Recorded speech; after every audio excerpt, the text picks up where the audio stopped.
Hello everyone, आप सब कैसे हैं? मैं उम्मीद करता हूं कि बहुत अच्छे होंगे और अपनी पढ़ाई को बहुत अच्छे से कर रहे होंगे। मैं Akash Kumar Badana ICT virtual classroom में आपका बहुत-बहुत स्वागत करता हूं मेरे प्यारे बच्चों। जैसा आपको पता है मेरे प्यारे बच्चों, बेसिकली हमारा आपका जो है आज हम लोग स्पेशल क्लास के लिए आए हैं और हमारा चल रहा था प्रथम वर्ल्ड वॉर। और इस समर कैंप के अध्ययन में हम लोग वो चीज़ों की जानने की कोशिश कर रहे हैं जो हमें बहुत बार तो सुनने को मिलती हैं, लेकिन हम उन पर कभी गौर नहीं कर पाते उन कहानियों पर।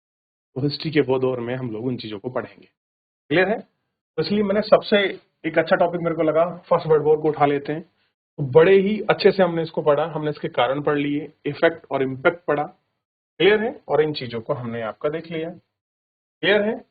पहले हमने इसका क्या पढ़ा कि क्या उद्देश्य है, क्या सीखेंगे आप इसमें से। फिर हमने कल इसकी प्रस्तावना पढ़ी कि भाई 19वीं शताब्दी में यूरोप में ही शुरू हुआ था और विश्व के अनेक भागों में ये घटना होने लगी अंतर्राष्ट्रीय पैमाने पर। इसको हमने देख लिया और कारण क्या थे, तो बहुत सारे कारण पढ़े हमने। एक तो एक गुप्त संधियां थी और बिस्मार्क वहां किस तरह से फ्रेंच में अपनी चीजों को अपना रहा था, कैसे कैसे गुट बना इटली, जर्मन इटली और ऑस्ट्रेलिया। तो JE आ अब इसको शॉर्टकट में से याद कर सकते हैं। जैसे आप इसको चाहे J for Germany, E for Italy, आ JE आ। अब देखिए, देख लिया, आगे बढ़े। और उसके बाद दूसरी संधि हमने देखी कि किस तरह से फ्रांस, रूस और इंग्लैंड एक हो गए। तो रूस, फ्रांस और इंग्लैंड एक हो गए, उधर जर्मन, इटली और ऑस्ट्रिया एक हो गए हैं। अब जब एक संगठन बन रहा है तो दूसरा उसके विपक्ष या पक्ष में सामने खड़ा है, और जब वो सामने खड़े हैं तो एक दूसरे के लिए खड़े हैं। जब एक ग्रुप शक्ति के रूप में उभरेगा तो दूसरा कोई ना कोई उसका सब्स्टिट्यूट बनने की कोशिश करेगा या उनके सामने प्रतिबंधी बनकर खड़ा होगा। तो ऐसे ही इनके सामने खड़े हुए ये तीनों गुट। क्लियर है? और इन तीनों गुटों को आप अच्छे से देख सकते हैं। यूरोप की स्थिति, हथियारबंद और का डर और शंकाओं को हमने देखने का प्रयास किया कि किस किस प्रकार से ये डर और शंकाएं इसमें हमको दिखाई दी, और हमने इनको एक एक करके गौर करके आपका देख लिया कि भाई किस प्रकार से था, कैसे कुछ हमने इनको समझा। क्लियर है? आगे बढ़ेंगे, सैन्यवाद को हम लोग समझेंगे कि हमको सैन्यवाद में पढ़ना था। क्यों? आप जानते हैं जिस तरह से धीरे धीरे लोगों ने युद्ध का असर फैला, बड़ी संख्या में जब जर्मन का एकीकरण हुआ तो लोगों ने बड़ी संख्या में सेना रखी। अब सेना है, आपके पास पावर है, आपको फोर्सेस है, कोई आपको कैसे दबा सकता है? और नहीं भी दबाएगा तो आपके दिमाग में ये रहेगी यार ये कुछ ना कुछ करा, चलो हम इस पर अटैक कर देते हैं। जितनी बड़ी जिसका डिफेंस सिस्टम होता है ना, वो उतना ही दबंग रहता है। क्लियर है? ये हर जगह नियम लागू है। ऐसा है, हर जगह ये नियम। चलिए आगे बढ़ रहे हैं और देखते हैं क्या है। अब हम बात करेंगे सैन्यकरण का। तो सैन्यकरण के फलस्वरूप थल और समुद्री सेना हेतु मानवीय संसाधनों के रूप में कार्यकर्ता की एक बड़ी संख्या में आवश्यकता थी, जो कि मनोवैज्ञानिक रूप से शीघ्र युद्ध की अनिवार्यता में ढलती जा रही थी। और यही एक कारण था कि इंपोर्टेंस होने लगा था वो युद्ध, तो शीघ्र तेज हो रहा था। इन लोगों के लिए युद्ध शीघ्र पदोन्नति एवं महत्व के दरवाजे खोलने वाला था। युद्ध होगा, हमारे प्रमोशंस होंगे और हमारी चीजें अच्छी होंगी, यानी कि एक महत्वाकांक्षा का जो उनकी महत्वाकांक्षा है, चाहे वो सेना में कोई भर्ती व्यक्ति हो या फिर राजा हो, सबके अंदर एक महत्वाकांक्षा पनप रही थी। ऐसा नहीं है कि वे अपनी निजी स्वार्थों के लिए युद्ध ही चाहते थे। ऐसा नहीं केवल उनका निजी स्वार्थ है कि भाई हमारा प्रमोशन होगा, ये होगा, उसके लिए। फिर भी युद्ध की सारी तैयारी को व्यवहार में लाने के अवसर की चाह अपना एक मनोवैज्ञानिक प्रभाव ही अवश्य छोड़ता है। कह रहे कि भले ये कारण ना हो, लेकिन दिमाग में मनोवैज्ञानिक प्रभाव होता है कि अगर ऐसा कुछ होगा तो हम ये कुछ करेंगे तो हमारा ऐसा कुछ बन जाएगा। तो साइकोलॉजिकल इफेक्ट और इम्पैक्ट हमारे ब्रेन पर रहता है और वो छोड़ता है। सिंपल कहने का प्रयास वो ये कर रहे हैं। अब देखिए, अब एक शब्द आया राष्ट्रवाद, नेशनलिज्म। बहुत बार आपने सुना होगा और भारत में तो बहुत लेट पहुंचा ये शब्द, कि भारत में पहले छोटी छोटी रियासतें थी, और जो रियासतें थी या जो राजा थे और जो राजा का क्षेत्र था वो उनके लिए वही राष्ट्र था, क्योंकि जिस क्षेत्र की सीमा में जिस देश में वो रह रहे हैं, जिस प्रांत जिस राष्ट्र में वो रह रहे हैं, उनके लिए वही देश था। क्लियर है? लेकिन आज हमारे यहाँ नेशनलिज्म राष्ट्र की जो भावना है, एक अखंड भारत की भावना, क्लियर है, संपूर्ण भारत की भावना है, ये हमको ध्यान। युद्ध का अन्य महत्वपूर्ण कारक पूरे यूरोप में चलने वाले राष्ट्रवाद की लहर थी। कह रहे हैं युद्ध का अन्य कारक क्या था? पूरे यूरोप में चलने वाले राष्ट्रवाद की लहर। सब लोग अपने नेशनलिज्म, अपने अपने राष्ट्र को प्रेम, अपने राष्ट्र के लिए लग गए थे। हर राष्ट्रवाद दरअसल फ्रांसीसी क्रांति की देन थी। कह रहे जो राष्ट्रवाद फैला है ना, ये जो फ्रांसीसी क्रांति हुई थी, इस क्रांति ने ही राष्ट्रवाद दिया है। इटली एवं जर्मन ने अपने अपने देशों में राष्ट्रवाद की अभूतपूर्व उदय की एक मजबूत राजनीतिक शांति के रूप में इस्तेमाल किया। इटली और जर्मन का एकीकरण क्या हो रहा है? इटली का और जर्मन का एकीकरण। एकीकरण का आप समझेंगे, इकट्ठा हो। अब आपके देश के टुकड़े हैं, कोई किस रूप में, हमने अखंड राज्य बनाया ना, अखंड भारत, ऐसे ही संभव हो क्योंकि एक कैवर एवं बिस्मार्क राष्ट्रवादी नेता उभर कर सामने। कैवर बड़े अच्छे वहां के नेता रहे हैं और कैवर के बाद जो आपके बिस्मार्क हैं, ये सामने निकले और चेतना उभरी, और साथ ही इस प्रक्रिया में लोगों के अंदर जातीय गर्व की भावना का विकास होने, वे अपने देश को शेष देश से ऊपर एवं बेहतर समझने लगे, जिसके कारण उनका देश बहिष्कार पड़ोसी देशों के साथ अहंकारपूर्ण व्यवहार में दिखाना शुरू। राष्ट्रवाद की भावना की अति ने राष्ट्र के बीच पहले से ही बनी हुई खाई को और गहरा कह रहे, जो पहले ही चीजें थी और पड़ोसी देशों के साथ जो अहंकार चल रहा था, जो कॉन्फ्लिक्ट था, फिर स्वाभिमान की भावना आई और स्वाभिमान में राष्ट्र की भावना ने इसको क्या कर दिया, अति और गहरी खाई कर दी। उदाहरण के लिए जर्मन एवं ब्रिटेन जैसे राष्ट्रों के बीच शत्रु के पीछे राष्ट्र की चिंता में काफी हाथ रहा।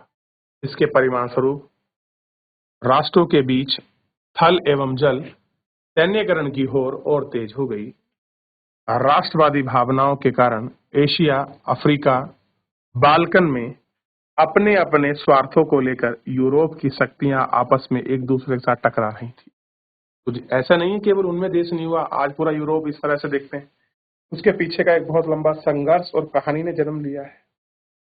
क्लियर है कहानी, और उस संघर्ष को हम लोग गौर करें। फ्रांसीसी जनता इसी आक्रमण राष्ट्रवादी की भावना के कारण उनके अंदर अल्स एवं लोरिन की क्षमता को बदलने की भावना बनी, जिसे फ्रांस को जर्मनी का सबसे बड़ा शत्रु बना दिया। तो क्या हुआ? फ्रांस को जर्मनी का सबसे बड़ा शत्रु बना दिया। क्लियर है? 1886 के बाद फ्रांस एवं जर्मनी के संबंध निरंतर तनावपूर्ण बने रहे। नेपोलियन सेकंड के साथ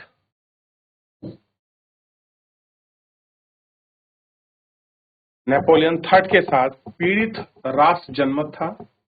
पर्शिया की शक्ति के प्रति ईर्ष्या की भावना और कटुता ला रहा था।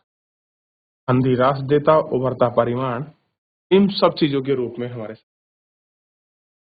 कैसा रहा इन सब के सामने। तो राष्ट्रवाद था कैसा, उभरा कैसा, शुरुआत कहां से हुई, ये आप देख सकते हैं। भारत में तो बहुत बात पहुंचा। अगर अंग्रेज काश भारत में ना आए होते तो आज जिस हम अखंड भारत की कल्पना करते हैं वो शायद ना होता। ऐसा कह रहा है कि मैं ये नहीं कहता नहीं होता, शायद वो ना होता, क्योंकि अंग्रेजों के जाने के बाद जो अखंड भारत बना है और जो व्यवस्था है लोकतांत्रिक, आज पूरे वर्ल्ड में हम एग्जाम्पल हैं। इतनी डाइवर्सिटी होने के बाद और इतना अच्छा लोकतंत्र सब कम है। ये अपने आप में एक चैलेंज है व्यवस्था को, समझ रहे हैं आप? क्या है? उस व्यवस्था को चैलेंज है। अब देखिए आपने कि क्या थी उनके मन में ऐसी महत्वाकांक्षा कि मैं कुछ, इटली कह रहा है कि ऑस्ट्रेलिया कोई भाग पर लेता हूं, और उसने अभिव्यक्ति मतलब अपनी बातों को व्यक्त किया, और उसके लिए उसने सपोर्ट मांगा। इटली ने किससे? जर्मनी से सहयोग मांगा। इटली, जर्मन और ऑस्ट्रेलिया यही थे ना। अभी वापस पढ़ रहे, पीछे आते हैं, समझाने का प्रयास करता हूं वापस, क्योंकि जब आप पढ़ेंगे तो फ्रांस रूस एक गुट में है और इधर जर्मन ऑस्ट्रेलिया एक गुट में है। ऑस्ट्रेलिया तो बाद में लेंगे। अभी इन दोनों ने क्या कहा, एक दूसरे के साथ आपका सहयोग मांगा। 1870 की बात मैं आपको कर रहा हूं, इस टाइम की बात चल रही है। अब देखिए, जरा साम्राज्य के पश्चिम में विद्रोही राष्ट्र विद्यमान थे। 1870 के बाद पोलो, यूरोकनाई, लिथुनिया, तीन जाति जरा साम्राज्य से मुक्त होने का जबरदस्त प्रयास कर। लिथुनियाई जो कंट्री, लिथुविया वगैरह जो है, वहां की बेसिकली आपका ट्राइबल है और ट्राइबल कम्युनिटी के बेसिस पर उनके नाम है। क्लियर है? और ये जार साम्राज्य से मुक्त होने, यहाँ पर एक साम्राज्य था जार, और ये इनका शासन चलता था और इसे मुक्त होने के लिए जबरदस्त प्रयास कर रही थी, रिवोल्यूशन कर रही थी, रिवोल्ट कर रही थी। इन राष्ट्रों के विरुद्ध रूस की नीति विशेषकर अलेक्जेंडर थर्ड के अधीन थी। अलेक्जेंडर थर्ड 1881 से लेकर 1894 के दौरान रूसीकरण ने जोर देने का प्रयास किया, जिससे नतीजे राष्ट्र समूह के सबसे अधिक देशभक्त रूसी साम्राज्य क्रांति की ओर आकर्षित। रूस में भी आपका सोशल क्राइम क्या हो गई, आपका रेवोल्यूशन हुआ। तुरंत ही पूरे क्षेत्र के संबंध स्थापित कर दिए गए। स्थानीय आंदोलनों में कूटवादी भावनाओं में निहित थी। इस आंदोलन में अपना उत्थान बना रहा, जो उत्थान था वो आपका बना।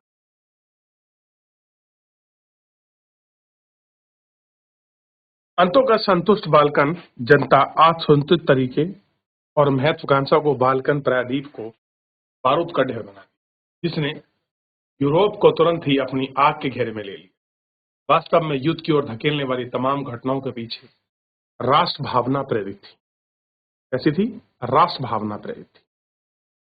साम्राज्यवाद की अपनी एक आवश्यकता है। साम्राज्यवाद में जब लोग क्षेत्र को बढ़ाना चाहते हैं, वो क्यों बढ़ा रहे हैं, उसके पीछे भी एक महत्वाकांक्षा, एक आवश्यकता होती है।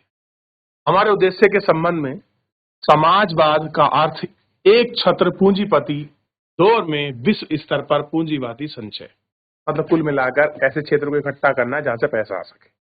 सिंपल सा समझिए, एक छत्र मतलब एक ही आदमी। साम्राज्यवाद के उत्पादन ने निरंतर वृद्धि को बढ़ावा दिया, जिसके कारण समृद्ध राष्ट्र बने, बाजार एवं कच्चे माल के स्रोत को खोज में जुट गए। परिमाणतः इस होड़ में लगी कि जनसंख्या में काफी वृद्धि हुई, जिसके हिसाब से विश्व के उन हिस्सों में जिन तरफ थे उस पर अभी भी किसी का अधिकार नहीं था। ऐसा नहीं था, उन पर किसी का अधिकार। औद्योगिक क्रांति के कारण बचत पूंजी में भी वृद्धि हुई, जो देश के बाहर निवेशक के रूप में की जाती थी। अब लोगों के पास पैसा आ रहा है, जब आपके इंडस्ट्रियल बना तो लोगों के पास बचत हुई, सेविंग हुई तो लोग उसको इन्वेस्टमेंट करेंगे, और इन्वेस्टमेंट करने के लिए तो लोग देश से बाहर आपका निवेश जाने लगे। इस स्थिति में आर्थिक शोषण, राजनीतिक प्रतिस्पर्धा और तेज हो गई। इन तमाम घटनाओं के कारण महान शक्तियों ने चीन के स्वतंत्र प्रभाव क्षेत्र के रूप में प्राप्त करने के लिए तुर्की एवं अन्य क्षेत्रों में रेल मार्ग बनाने का प्रयास किया। चीन के स्वतंत्र होने के लिए ये तुर्की वगैरह है। आप देखिए, 19वीं शताब्दी के आरंभिक में अंततः 20वीं शताब्दी के आरंभ में बाजारों में कच्चा माल उपनिवेश के लिए संघर्ष और तेज हो गया। जर्मन और इटली ने 19वीं शताब्दी के अंतिम में 2-3 दशकों में इसे होड़ में शामिल हुआ, और 1994 तक यूरोप के सभी महान शक्तियों ने अफ्रीका में सबसे अधिक महत्वपूर्ण पक्ष, क्योंकि इसमें आर्थिक संदर्भ के साथ साथ राजनीतिक पक्ष भी शामिल हो गया। अब पहले तो केवल एक ही पक्ष था, इकोनॉमिकल। अब इसमें आपका क्या हो गया कि लोग ऐसे पॉलिटिकल रूप से भी इंटरफेरेंस करने लगे, पॉलिटिकल रूप से इसमें एक्टिव हो गए। इंग्लैंड के रेल मार्ग ने कैप से कैरो तक फैल गया, रूस में सर्बिया तक, जर्मन में बगदाद रेल मार्ग तक तैयार किया। रेल मार्ग जर्मन, फ्रांसीसी, बेल्जियम हितों को टकराकर दूसरे में रूस, जापान भूमिका निभाई। इसी कारण जर्मनी में त्रिपक्षीय मित्र संधि निरंतर आपका बना रहा, चला रहा, और हम इनको देखते हैं। क्लियर है? ये हमको देख, ठीक है? ये थोड़ा सा इसमें ठीक, तो कैसे कैसे चीजें बढ़ी, और आप देख सकते हैं कैसे कैसे साम्राज्यवाद की अपनी आवश्यकता ने जन्म लिया। क्लियर है? सामान्यतः किसी देश के साम्राज्यवादी रुख अपनाने के पीछे आर्थिक हित और उसके साथ साथ जुड़े राजनीतिक उद्देश्य छिपे रहते हैं। उपनिवेशिक प्राप्त करने में देश की नीति के पीछे कुछ प्रभावशाली क्रियाशील राजनीतिक नेताओं के हाथ होता है। इस दिशा में सोचने में उपनिवेश प्राप्त करने की अनिवार्यता नहीं। ब्रिटेन ने 1860 के दशक में अथवा 1970 के दशक में बाद भी उपनिवेश प्राप्त करने की और अधिक जनसंख्या, निर्यात, पूंजी बचत, आर्थिक आवश्यकता लंबे समय तक बनी रही। इटली और रूस में से किसी के पास भी निर्यात के अतिरिक्त उत्पादन अथवा पूंजी नहीं थी। फिर भी वे उपनिवेश प्राप्त करने की होड़ में लगे रहे। जर्मनी, जो कि औद्योगिक रूप से फ्रांसीसी में कहीं आगे है, बिस्मार्क उपनिवेश विरोधी नीति के कारण उपनिवेश प्राप्त करने की दौड़ में धीमा रहा। बिस्मार्क राजनीति को केवल यूरोप ही नहीं सर्वश्रेष्ठ शक्ति के रूप में देखना चाहा।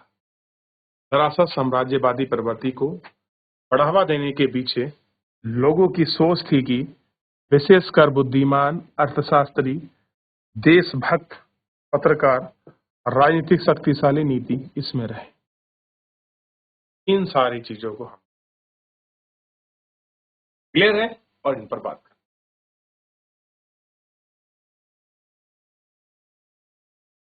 देख लिया, चलिए आगे बढ़े थोड़ा सा।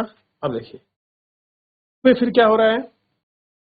प्राप्त करने के लिए निरंतर परित रहे इसके पक्ष में अन्वेषणकर्ताओं एवं साहित्य गतिविधि में लगे लोगों ने वैज्ञानिक खोज की रुचि, साहस का जोखिम भरे प्रति रुझान, धन शक्ति प्रभाव का लालसा दिया। उपनिवेश को बढ़ावा देने के लिए ईसाई मिशनरियों की भूमिका में काफी महत्वपूर्ण रही। सबसे अधिक प्रसिद्ध डेविड विलिंगस्टोना, जो कि लंदन मिशनरी सोसाइटी का वो अफ्रीका भेजा गया था, उसने सभी यूरोपीय शक्तियों ने पूरे अफ्रीका और एशिया में इन मिशनरियों की गतिविधियों को हिस्सा लिया और मुख्य ईसाई मिशन बड़े पैमाने पर अफ्रीका की अपनी भूमिका निभाई। चार्ल्स गॉड, जॉन जॉर्ज और कट लुगाइड, ये सब लोग थे। अब दौर है समाचार पत्र, प्रेस और जनता। भाई अगर समाचार पत्र होगा, प्रेस होगी, जनता तक क्या जा रहा है। युद्ध का मुख्य कारण पूरे यूरोप में समाचार पत्र द्वारा जनमत को दूषित करना था। समाचार पत्र अक्सर विदेशियों की स्थिति को तोड़ मोड़ कर अपने देश के अंदर राष्ट्रवादी भावनाओं को उभारते थे। जैसे अटैक करते थे, बताते कि हमने उस देश पर ऐसा अटैक किया, मतलब अपनी चीजों को ज्यादा बढ़ा चढ़ाकर मोड़ तोड़कर दिखा रहे थे ताकि लोगों के अंदर देश भावना पनपे और राष्ट्रवाद की भावना उठे। कई मौके पर जबकि कठिन अंतर्राष्ट्रीय संधियों में शांतिपूर्ण समाधान संभव हुआ, समाचार पत्रों को इस पर रवैये के कारण टकराव की संभावना वाले देशों के अंदर स्थिति खतरनाक बन गई। मुख्य समाचार पत्र अक्सर राष्ट्रीय और अंतर्राष्ट्रीय राजनीति के परिमाण उद्देश्य की अनावश्यकता के रूप से आगे बढ़े। 1870 में बिस्मार्क ने EMSR को प्रकाशित प्रेरित अंतर्राष्ट्रीय जनमत को बढ़ावा, यूरोप और फ्रैंको एशियन युद्ध की संभावनाओं को प्रबल बनाया। इसलिए स्पष्ट हो जाता है कि यूरोपीय राजनीतिक में तनाव पैदा करने में कितनी बड़ी भूमिका निभाते। आपको पता लगेगा अखबार मीडिया की इंपॉर्टेंस क्या है। आप जैसी सूचना दोगे का वैसा ट्रांसफॉर्मेशन हो सकता है, वो वैसी स्वरूप में बदल सकती है, ये सब देखना।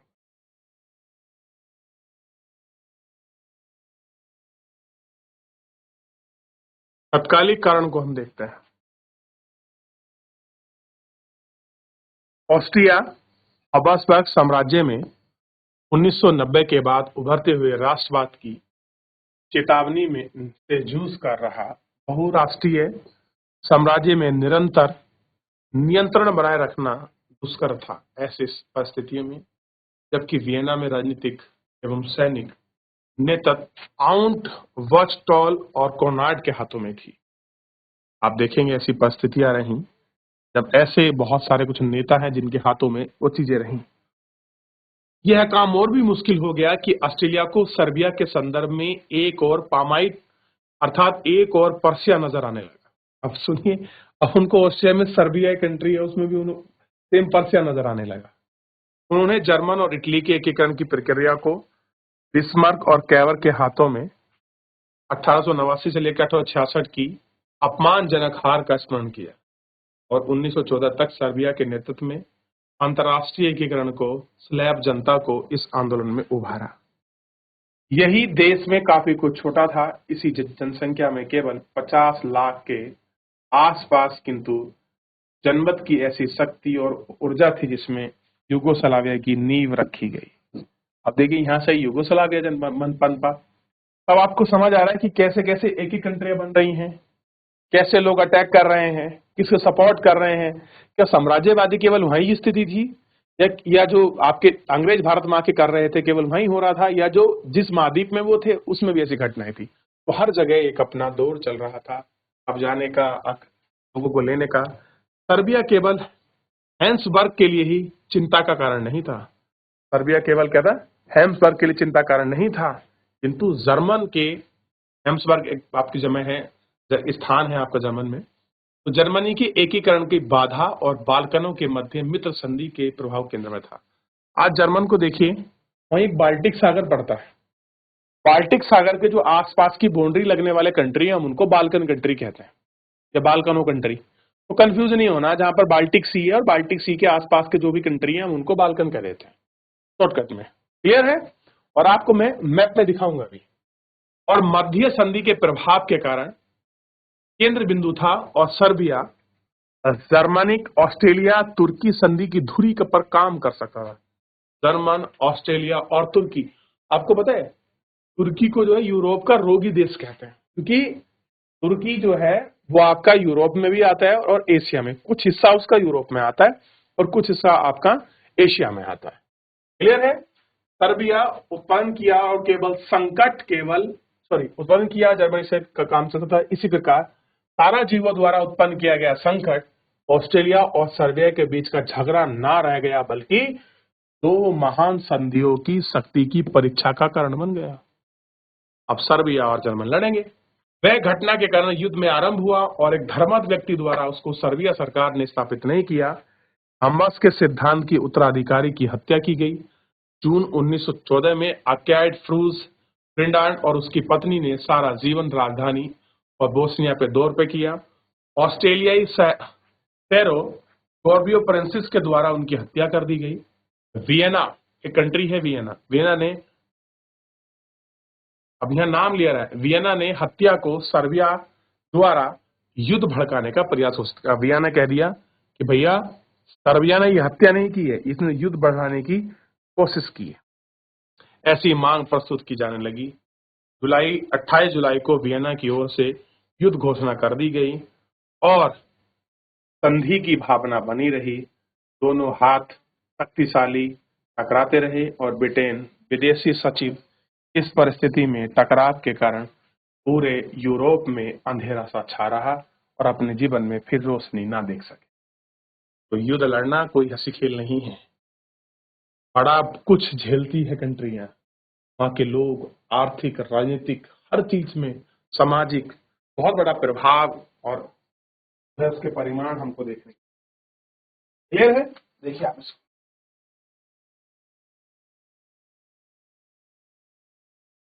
चलिए, तो आपने इस तरीके से सारा इसको देख लिया, बात कर ली, ठीक है। आगे बढ़ जाएं। तो अब बहुत प्रश्नात्मक चीजें हैं, हम इनको पढ़ेंगे। यूरोप पर सैन्य प्रभाव क्या पड़ा, ऐसा कुछ कारण रहा, इनको हम देखेंगे। तो फिलहाल जो है तत्कालिक कारणों को हमने देख लिया, गौर कर लिया। फिलहाल इतना ही, मिलेंगे नेक्स्ट लेक्चर में। धन्यवाद।